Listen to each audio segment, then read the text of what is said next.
Hey guys, we're back for another season. Let's get right into it. So Scott and Lindsay. Scott is a 51-year-old single man who is dating Lindsay, a 27-year-old woman incarcerated in state prison for drug dealing. Guys, let me tell you something. When I saw Lindsay's pictures, I was just like, oh, okay, she's probably in for credit card fraud. When I found out that she was dealing meth, they never mentioned anything about her smoking it. She does not look like she did meth. If she did meth, listen, good genes, okay? Good genes. But she does not appear to have participated in meth, but she has participated in the selling of meth. Her pictures did not give off her like current state. You know what I mean? Did she just send in the best pictures, or is this like, actually, it's a great cover up as a drug dealer, because she doesn't look like it. She doesn't look like the stereotype, you know, she doesn't look like somebody rough or, you know, somebody from the other side of the tracks who would get involved in something like that, or where a drug dealing lifestyle would be accessible to them. She doesn't give that off, at least from the pictures. When we talked to her in her confessionals, I was just like, okay, I see it. I see Trap Queen all over Lindsay. But from her pictures, you just didn't see it, especially her mugshot. So Lindsay's story is that she got busted for dealing meth, and she took the police on a high speed, like, you know, pursuit throughout her town. They finally caught her alive. And she was locked up in state prison for dealing meth. I was just like, wow, Lindsay, you don't look like the type, but my God, great costuming. Great costuming. You would never think that a woman like that is a meth dealer. And she's been in there for a while. So what was you unloading, mama? How much meth were you dealing? Anyway, Scott is madly in love with Lindsay, and we finally see Lindsay, and she starts talking about how madly in love she is with him, woman to woman. We all know the con, so I'm just like, girl, get your coin. But Scott is obviously gone. He thinks that this woman is in love with him. When we see him, he's redecorating his home, and he has a decorator there, and he's, you know, telling her about everything that he wants to do. And the lady goes, so what's the budget? Scott, oh, I don't know. It could be anywhere from $1 to $1 million. Let me tell you something, Scott. I'm not judging nobody's pockets. I'm not counting your coins. But from the look of it, you do not have $1 million decorating budget. Stop frauding. Stop frauding for the cameras, bro. You could have said somewhere around 30,000. That would have been believable to me. From $1 to $1 million. You flexing. You flexing hard, but this home is not producing the fruit you are spewing out of your mouth. And you know what, guys? I waited. I waited and waited and waited. I waited during the confessionals. I waited during the scenes. I waited for this particular bit of information, and I never got it. What the hell is going on with this man's lips? I'm like, we're not going to address the elephant in the room? Like, he just showed up to set and nobody said anything? In the confessionals, the producers, nobody mentioned it. Let me tell you something. When we was watching 90 Day Fiance, as soon as we sat down with Big Ed, the producers were like, so what's up with your neck? You know what I mean? Like, we got that right out of the way. We just not going to talk about Scott's lips. I mean, did he get lip injections? No shade. You know what I mean? I live in LA. All the men here do plastic surgery. Let me tell you something, ladies.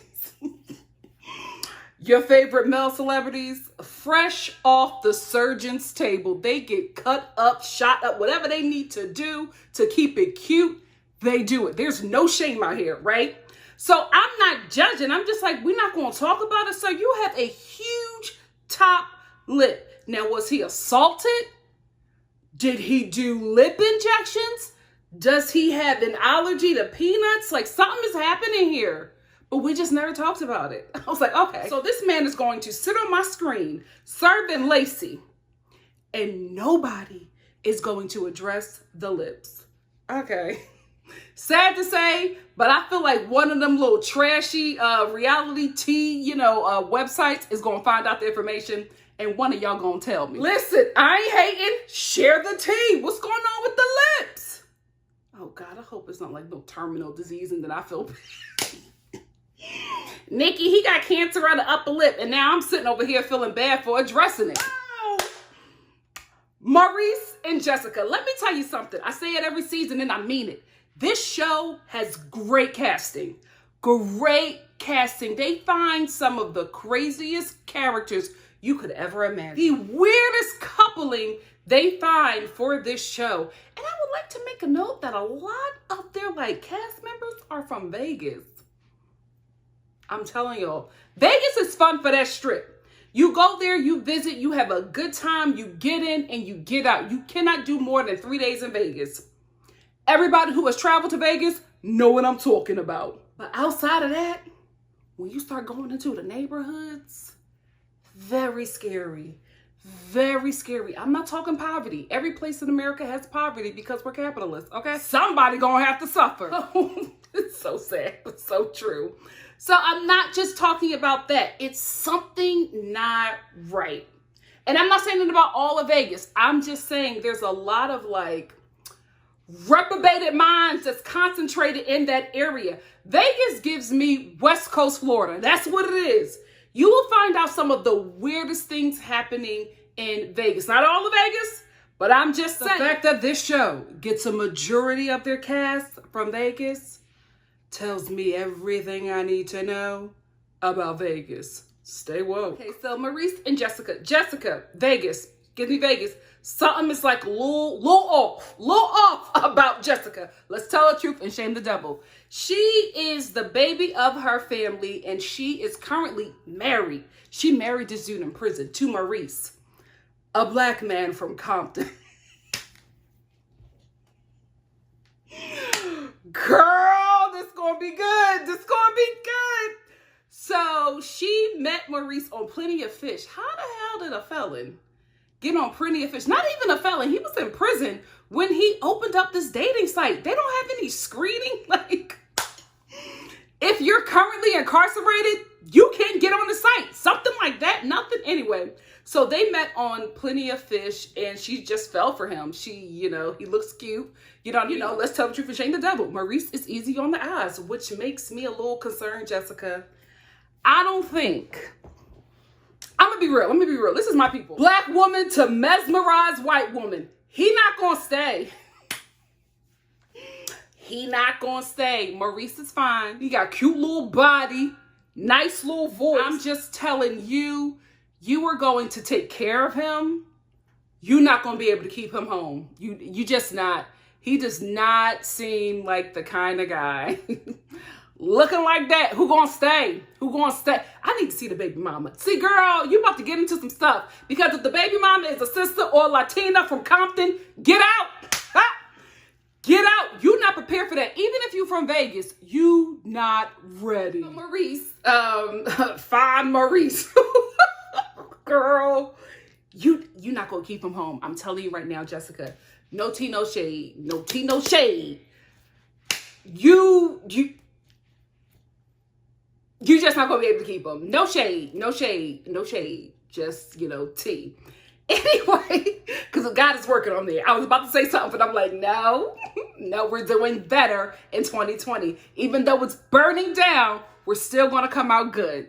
So anyway, we find out that Maurice is in prison for burglary, I believe. And he is also a former gang member. How you a former? You can't get out no gang. The only way to get out of a gang is to die. So I don't know how he's a former gang member, especially if he was gang banging in Compton. Woo! I think that territory is mainly Crips. Oh God, if he is a Crip. Jessica, why would you do this to your white parents? Can we just talk? Why would you do this to your white parents? Like, let's talk about it. This white woman, not just a blonde hair, blue-eyed white woman from Vegas. I can accept this, right? Like, it would make sense to me, right? If she was, some white chick from Compton, you know what I mean? Or even East LA. I get it. How in the hell did you think that this relationship with this Crip from prison... Her parents, can we talk about her parents? Props to them. Because I felt like they were holding it together for the cameras. But after the cameras left, they probably cried, threw furniture, begged her to not go through with this marriage, annul it. They probably did the whole shebang. They've probably been doing it for 4 years. Because she's been with this man for 4 years. So you know that they have been going through it with her. The dad looks like all he do is cry. Like, he just looks like he wakes up and from sunup to sundown, he cries about this kid. Like, I'm like, listen, I don't know any family that would want anyone in their family to marry someone who is in prison for burglary, who's a former gang member. Like, who would want that? Can we just be real? I know that people can come out and be reformed. I know that people could be real young and get caught up, but just listen, the optics of having a partner like that is not good. Like, nobody wants that, and nobody wants that for their family. So I'm just like, Jessica, this white family, that's not like a hood white, like, that's what I'm saying. Like, the race thing is huge, right? But if the family is hood, you get it. This, like, straight edge white family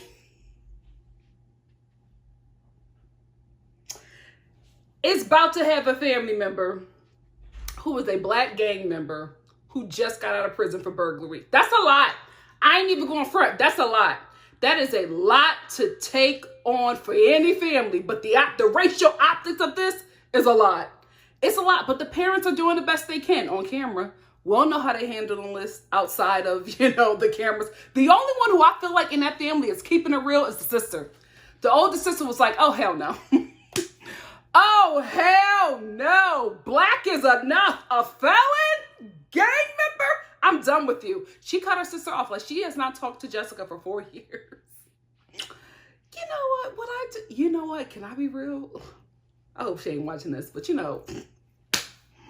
a family member, a close family member had a little entanglement with a felon, and it just made things very difficult because no shade, we were judging, you know what I mean? He was in there for robbing and shooting folks, so, we never left any valuables around. We were always concerned when he came over, locked the door twice when he left. Listen, I'm just being honest, right? So it was a little difficult because we've just never, we've never dealt with anything like that in our family. And you know what? As I'm talking about it, I'm like, what kind of hypocrite was I? Because we got a couple kingpins in the family, but they're not like immediate. This was like immediate. We were just like, this is a lot. You know what I mean? We're the part of the family that actually like went to school, graduated college. We're the bougie part. Can I just tell the Triple Shade the Devil? We're the bougie part. We don't date felons. And so we just could not digest it. Looking back, I wish we would have been better about it, just to be honest, because it's just like, especially as a black person, it's very, easy to get entangled. That's going to be the word of the day. Entangled with law enforcement and, the justice system, because it wasn't built for us. It was built to keep us, down. I totally understand that. But it's just that stigma, that stereotype, that fear comes with dating someone who's been incarcerated. Like, everything that you heard, even if you know the truth, it's still very, scary because you just don't know. You're like, this person has, been in prison with, murderers, serial killers. We don't know what he picked up. We don't know what happened, right? So you're just afraid for that. So I totally understand Jessica's sister. But 4 years of not talking to your sister, like, I get it. But that's your baby sister. Like, come on. You're supposed to guide her. You know what I mean? Like, you're the one that's supposed to impart wisdom into her and not, turn your back on her when she needs you the most. Because obviously, if she was, on this site and then she found this prisoner or she came in on the end of his sentence for burglary and, assaulting somebody and, being in this illegal activity, obviously something is going on. If that's who she was able to find love with. Your sister couldn't find love with somebody who was free.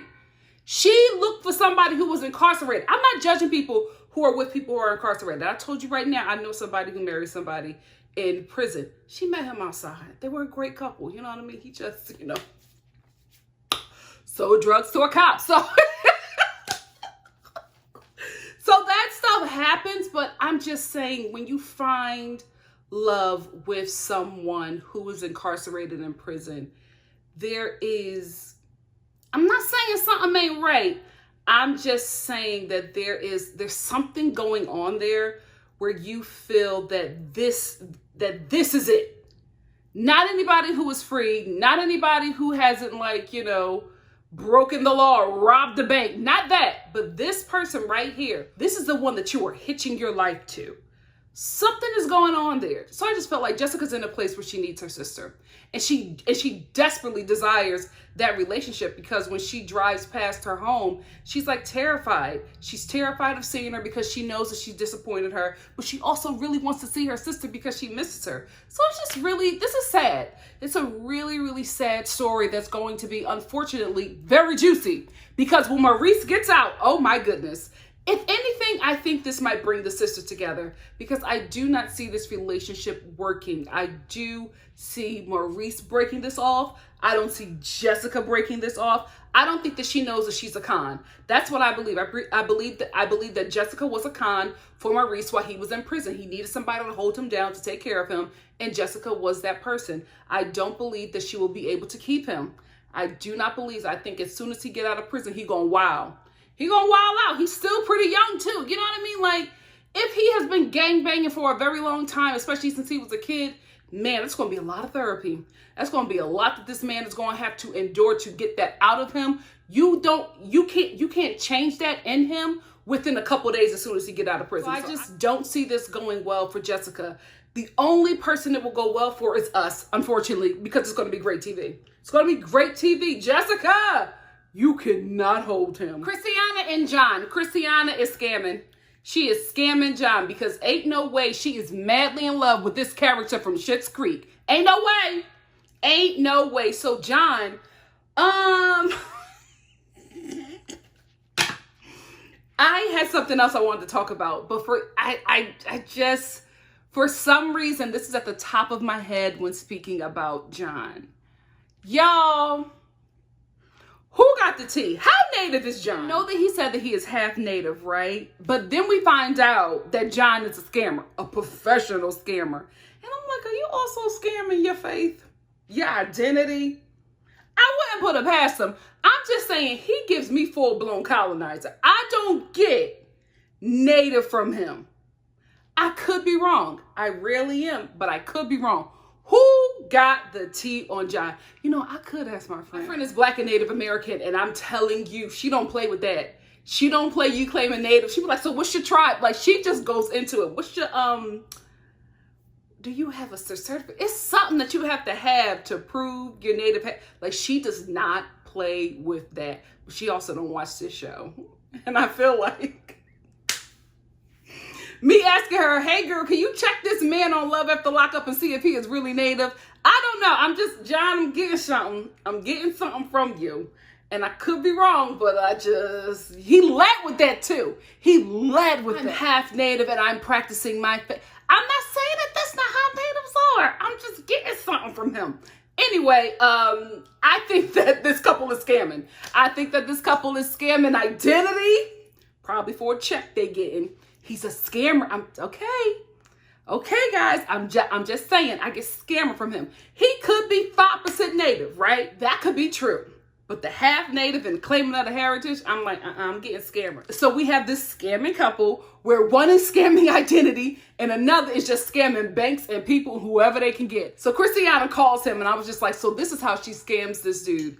While he's talking about her, she calls him and she just tells him, when she's about to get out and everything. And then she ends the call with, I can't wait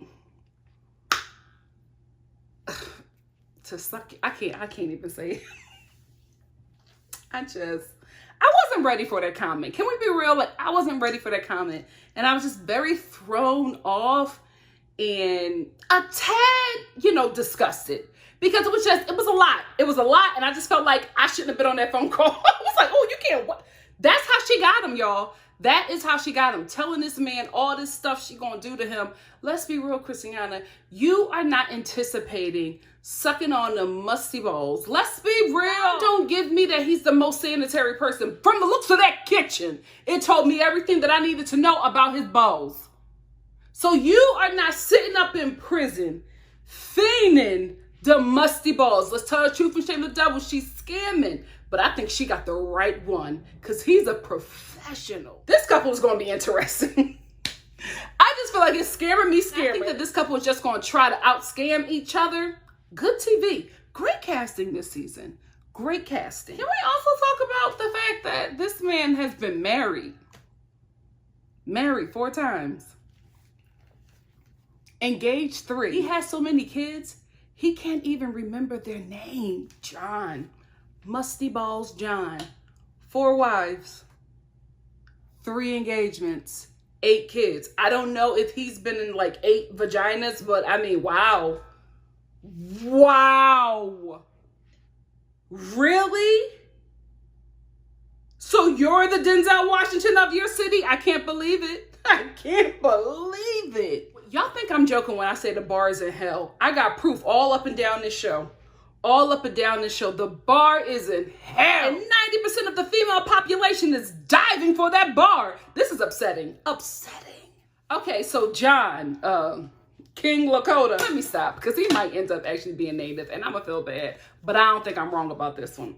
Anyway, he plans on marrying Christiana and having like a native ceremony, and I guess in a native marriage you cannot divorce. So his daughter is talking to him and she's just like, you don't know this woman. Are you sure that you want to like marry her in the native way and not be able to divorce her? And he's just like, I'm sure about this. I know that she is the one.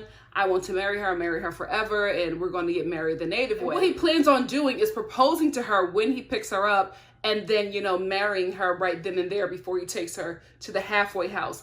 Knowing what I know about Christiana, I think she may do it because she's going to need a place to stay and she's going to need some more money. Christiana, she don't seem like a woman that could be kept. She the female Maurice. Chevelle and Quaylon, also known as Quaylon. What? Anyway, Chevelle met Quaylon through one of her friends who was also dating an inmate. So they were like going on double dates up to the prison. Let me tell you something to all my friends. I want to be single, right?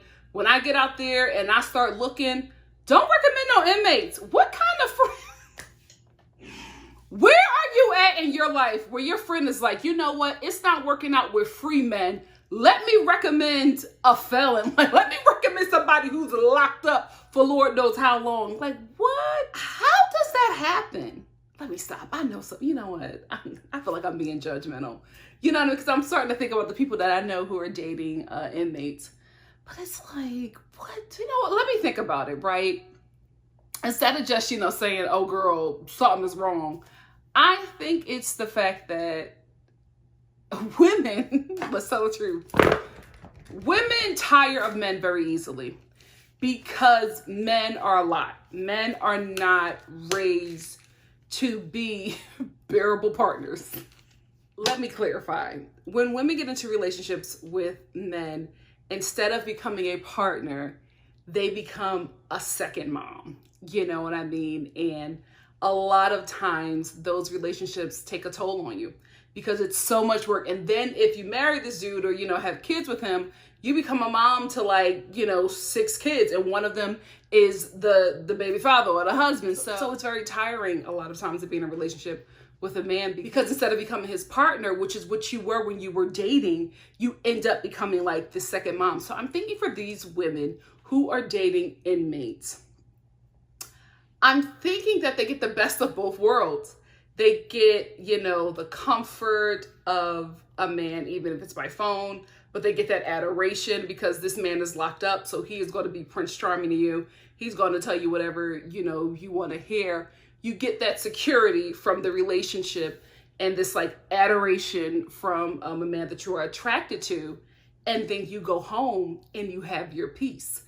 So maybe these women aren't, crazy. Maybe they on to something because I'm just like, this is giving me Whoopi Goldberg. Not saying that she dates inmates, but I wouldn't put it past her. Whoopi does whatever Whoopi wants. She's been in a long-term relationship and people are like, why don't you get married? Why don't you guys live together? And she was just like, no, I like him. I love him, but I don't want to live with him. I don't want to live with a man ever again. It was a lot for me. So I enjoy, dating him, banging him, conversing with him. I don't want to live with him. I don't want to clean up after him. I don't, want to deal with those things. So, maybe I need to get on Plenty of Fish and find myself a lifer. My mom would lose it. So we finally meet Quaylon, and you know what? I can see how she got caught up with him. Another fine inmate. Remember when I told y'all last season? Oh my gosh, guys. Y'all know my dad watches my reviews.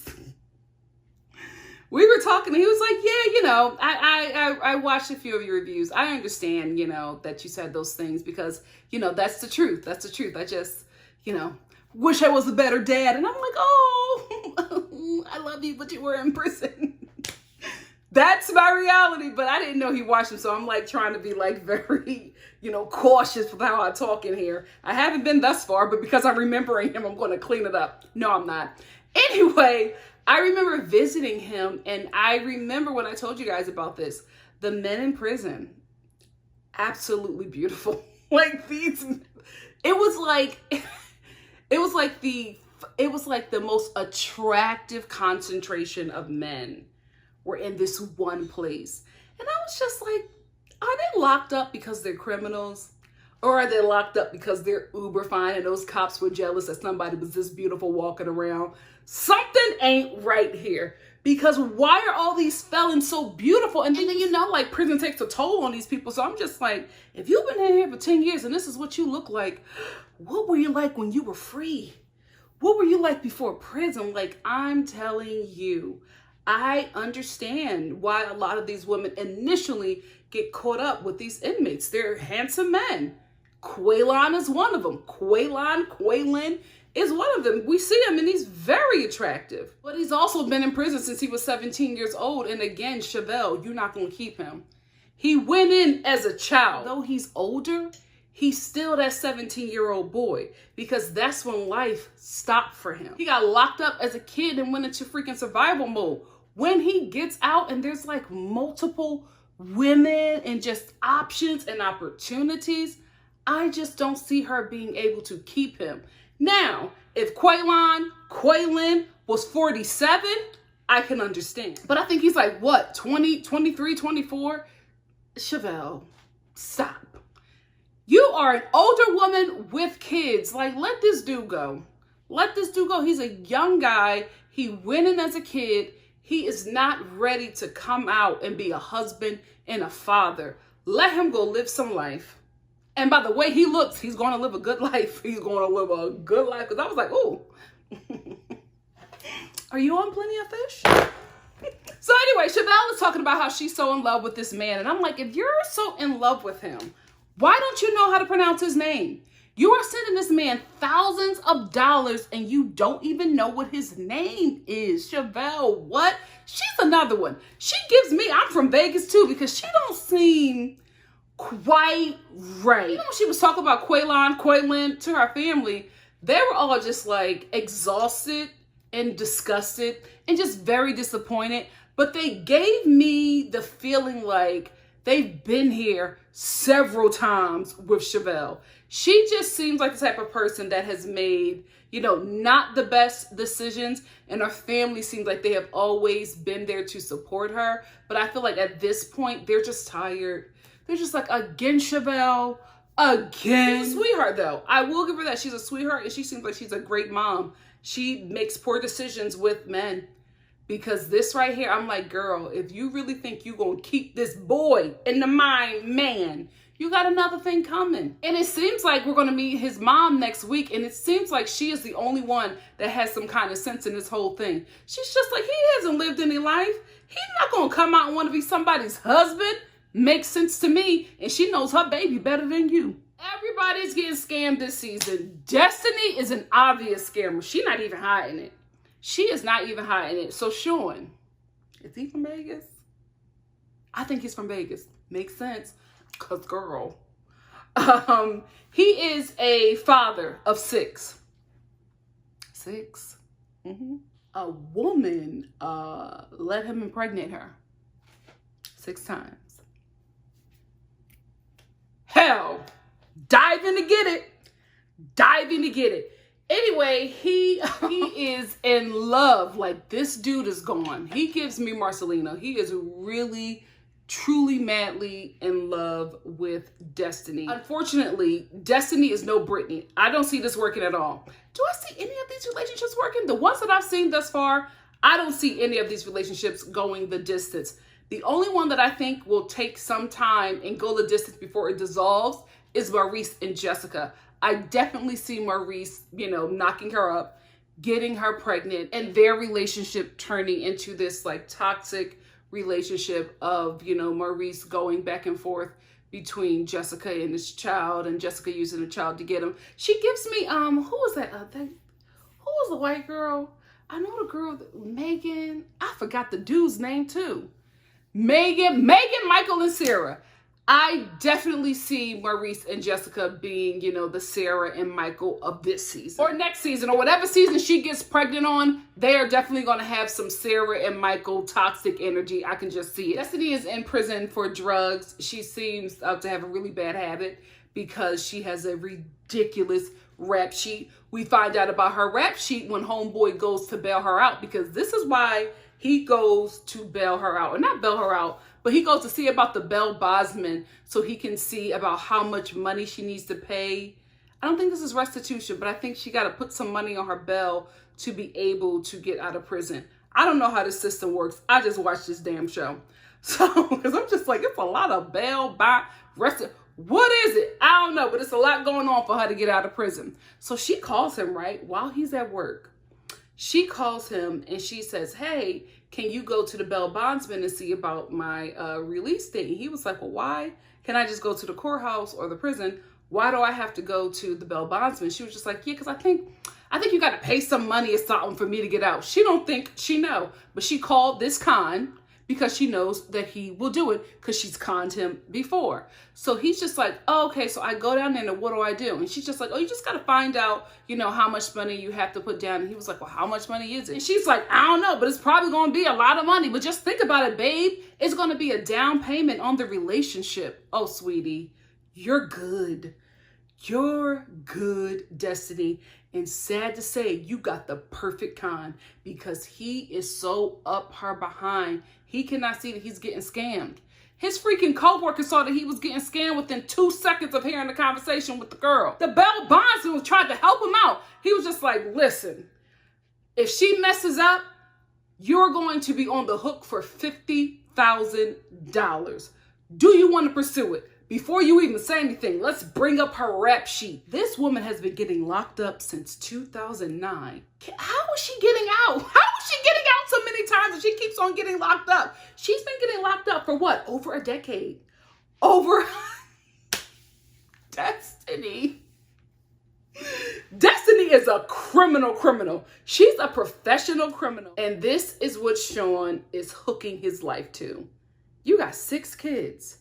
Can we also talk about how he sent her almost $40,000 with 6 kids? You have 6 kids and you sent this stranger $40,000. I'm sorry. Are your kids living in mansions? Is their college paid up? Do they have a huge inheritance coming their way? Because they're going to need it after Destiny kills you for the insurance policy. Like, come on, bro.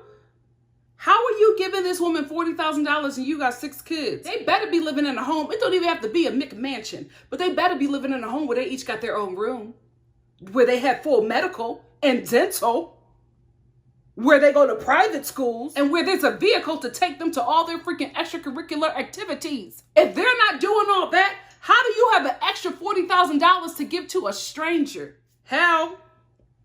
Ladies diving in hell to get that bar. This is the man that Kelly, his ex-wife, decided I'm going to have 6 kids with.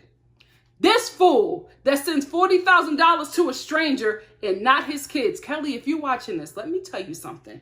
If I was watching this show and that was my baby father, I would go back to the courts and be like, oh, he got it. He got some money.